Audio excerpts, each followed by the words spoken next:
Hi, I'm Jonathan Knight, and this is B Movie Madness. The movie I'm going to talk about today, well, once again, I am returning to the world of Joe Sherlock. But this time, I'll be reviewing an anthology film. And what is the anthology film, you may ask? It is the one, the only, the legendary Beyond the Wall of Fear. I will have a better view of the cover as usual, pop up on screen, but as you can see the creature. Pretty cool. There's some gore.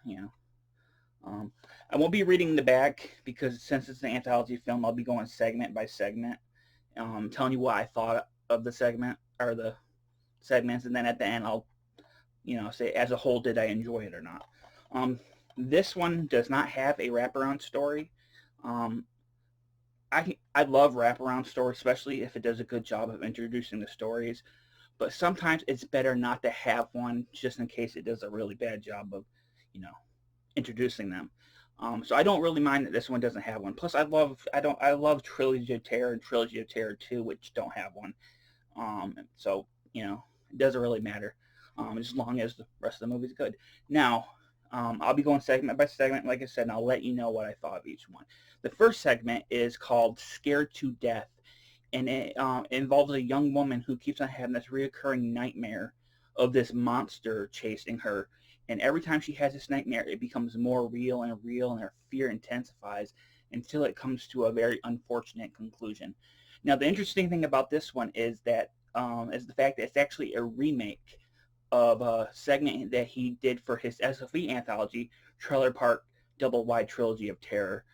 So it was really interesting, seeing him redo one of his stories for another anthology. And overall, this is a much better made and more entertaining version of that story. It pretty much hits all the same beats as the other one did, but overall it's better executed. And I will say the performance by Madeline Morgan, she did a fantastic job. Also, Dale Wilson appears as Mr. Birch in this, and that's a character that he would later play in Channel 99. But overall, very entertaining story, very well executed with a great performance from Madeline Morgan. Segment 2 is called Carter, and it's about these two researchers who are into researching the unknown, and they go into the woods to, I believe, find this lost town or lost city. And unfortunately for them, they end up discovering something very sinister lives in that woods. This one is pretty interesting. Bob Olin, who played the Drifter in Drifter, and he was also in Blood Creek Woodsman. He does a really good job of carrying the story. The movie is most of it is told in flashback. Of the segment is told in flashback, and he does a really good job at acting scared while he's telling the story to a detective. I thought Joe did a really good job at not showing that much of whatever this sinister thing is. You only see a quick glimpse of it, or you hear this voice on the walkie-talkie. He doesn't show too much of it, and I thought that was a very wise decision. Actually, I would say of this entire movie, this is the only one I would probably say is scary. None of them was scary to me, and that's not a big deal to me. I don't scare easily when it comes to movies. But this one I would say is the scariest, and it really works because of Bob Olin's performance. Um, the third story is called Walking the Dog, and it involves a man named Gary who recently just lost his wife. So he's become really attached to his dog, and he takes it for nightly walks when he discovers that there's a lot of these missing animal posters all over the place. And he quickly finds out that the reason why there's missing animal posters is there's this creature called the Eater that is eating all the animals in the area. And one night it stalks him and tries to take his dog. And well, I'm not going to spoil the ending, but the ending is super satisfying. If you're a dog lover like I am, I'm very attached to my dog, Duke, who's behind me. He won't pop up. So I found this myself really, really invested in this one, particularly because of that reason. And the ending is very sweet and super satisfying, like I said. John Bowker plays Gary, and as usual, John does a really good job. And I thought the monster costume, which looked kind of like the alien creatures from, what's the movie? Attack the Block. I thought it was well made. So overall, this is a really good story, and if you're a dog lover, I think you will really like this one and really appreciate this one. Story 4 is called The Curse of Pelican Bay, and it is about a woman, a writer, who is in kind of a rut, I guess, and her agent slash fellow writer suggests that he sends her to a town called Pelican Bay to get some inspiration for her new book. And when she gets there, she finds he's gotten these newspaper articles about this curse that's in town. This curse has affected Pelican Bay, and it inspires her to write a new book. But she soon finds out, as you would expect, that the curse is very, very real. Um, the interesting thing about this one is it features not one but two cult actors, Jackie Nieman Jones. I got her name right here. Yeah, Jackie Nieman Jones. She plays the lead, the head writer. Um, you'll know her from Manos, The Hands of Fate. She played Debbie in that movie. Her father played the Master, and her father both returned for a sequel made 51 years later. That's one of the longest stretches between original and sequel. I'm not sure if Return to Oz beat it or not. I can't quite remember the um, years between them two. Um, and Tom Griffith, who um, people will know as playing the sheriff in both Alien Factor and Nightbreed from Don Doller. He plays her like agent writer friend. Unfortunately, Tom passed away, I think last year. I just found that out when I was doing research. I had no idea he passed away. I really liked him in both Alien Factor and Night Beast, and he has probably one of the funniest, most unerotic sex sequences in history of film in Night Beast. And there's a good reason for that. If you watch the Don Diller documentary, they do explain why that's kind of awkward. But both of them do a good job. I thought the story was pretty interesting. I like stuff about curses and all that. And the creature costume, this creature right here is in this particular story, number 4. And it's really, really cool. And in fact, I wanted a lot more of it, but that's me being greedy because I thought it looked cool. But, overall, this was a very interesting story. You got to see two performances from at least recognizable to me and probably other people, cult actors, the last performance from one of them, and a very satisfying ending. Number 5 is called Scanned, and it is about a young man who brings home a woman, and at first they're just casually talking about like drinks and hospitals and all that, and then suddenly his wife comes out and knocks her out and ties her up in the garage. Young lady Sue finds out these people most likely are gonna torture and kill her. Unknown to them, this young lady has a secret, and that secret's going to come and bite both of them in their asses. This one, you can kind of see where this one's going to be going. It's the typical kind of Tales from the Caribbean kind of, story of payback is a bitch, but it's still pretty entertaining. It does a good job at presenting its lo-fi effects, like telepathic abilities, which I just spoiled the reveal, but you'll probably see something like that coming. They do a good job of presenting those kind of effects. There's some decent gore. This particular picture right here is from that segment.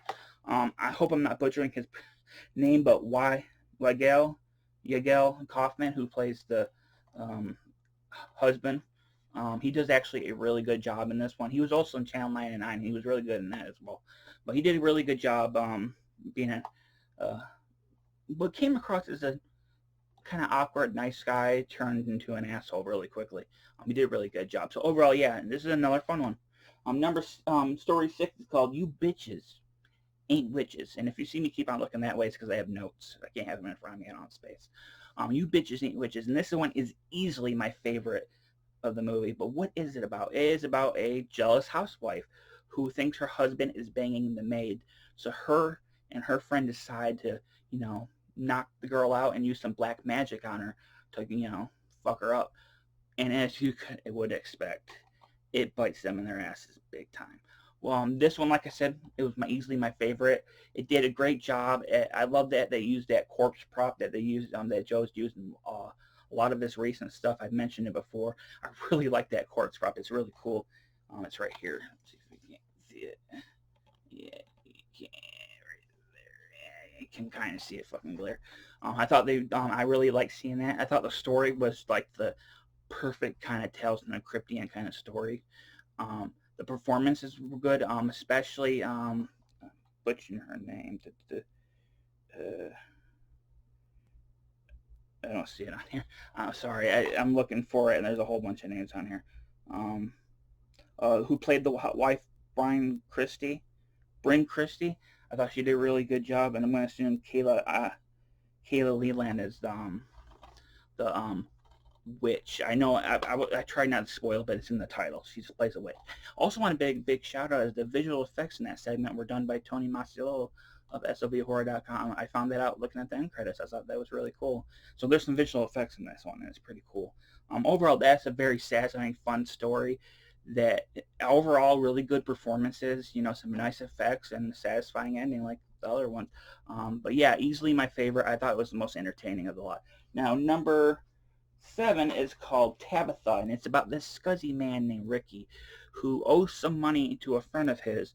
And the friend says, you know, if you go and retrieve this stolen item for me, I will forget all about it. And as you probably would expect, things don't go good for Ricky. Ricky gets in a pretty bad situation. Um, this one is it's maybe my least favorite of the movie, but it's not bad. It is fun. I thought the performance of what's his name? Chris Queen, I think his name is, who played Ricky. I thought he did a really good job. He was the best part of it. You know, he was perfectly scuzzy, the low life who lies, to get people in bed and owes money to people. He did a really good job. It does end where you think it's going to end, but it ends on a gory note, which I really appreciated. So yeah, overall, that's another one that was pretty satisfying and fun. Even though I didn't enjoy it as much as the other ones, I still liked it. Now, the 8th and final story of the movie is called Crazed, and this one actually ties into the 7th one as it features characters that are linked between the two. And it involves this young lady who is partying her ass off all night, and the next day she finds out from her friend that you brought this man home, this really strange man home, and he did something to you. And we find out he infected the girl with something that causes her to go insane and start going on a murderous rampage. This one ends the story on a fairly decent note. The performances are good. This one actually has some really cool gore in it, especially a scene in a bathtub. The actresses, all of them did a great job. Donna Rooney, who plays one of the victims, she did a really good job as well. It's a small little part, but she does a really good job with that small little part. And George Stover from Don Doler movies as well. He appears as a doctor, and he actually does a really good job as well. George is always good in everything. I always like seeing. He's one of those people that when he pops up and stuff, I'm like, hey, the George Stover, and it's always fun seeing him. So overall, what did I think of Beyond the Wall of Fear? As you can tell, there wasn't a bad story in the movie. All of them are entertaining. The acting is actually really good for the most part. I think, it looks incredible. Joe photographed, edited it, he scored it, he directed it, he wrote it. Joe did a lot on this movie, and you can tell because this does feel like it was made with a lot of love and tender cut. Love TLC. It was made with a lot of TLC, and you could tell that he was really passionate about it. And all the stories were entertaining. You got a lot of boobs, you got some blood, you got some monsters, and you got every single story had a satisfying ending. And sometimes you don't find that in anthology films, but in this one I found it. So do I recommend Beyond the Wall of Fear? Absolutely recommend it. I think if you're a fan of anthology films, you will absolutely like this one. But where can you pick it up? Well, you can go to www.skullfaceastronaut.com, where you can not only just buy a physical copy, but you can also rent it. So I'll have a link to all that down below. As for my upcoming reviews, I'll be doing more Joe Sherlock stuff. I'm going to be doing something that I'm reviewing for myself. I'm looking forward to reviewing. I can't say what it is yet, but it will be next month, which is Friday, so it's not going to be far from now. But overall, I have a few reviews in the works. So if you like my channel, give me a thumbs up, subscribe, comment down below what you think of the review. I appreciate every single person that watches one of my reviews. You guys are all awesome. And thank you for Joe Sherlock for sending this my way and entertaining me for 86 minutes. Oh, I forgot to mention, there is special features at the end of the movie. They're not on the menu at the end of the movie. There is a photo gallery and 2 shorts. One of them is Dinner with Mr. Birch, which ended up being put in Channel 99. But once again, I'm Jonathan Knight. This is B Movie Madness. Thanks for watching.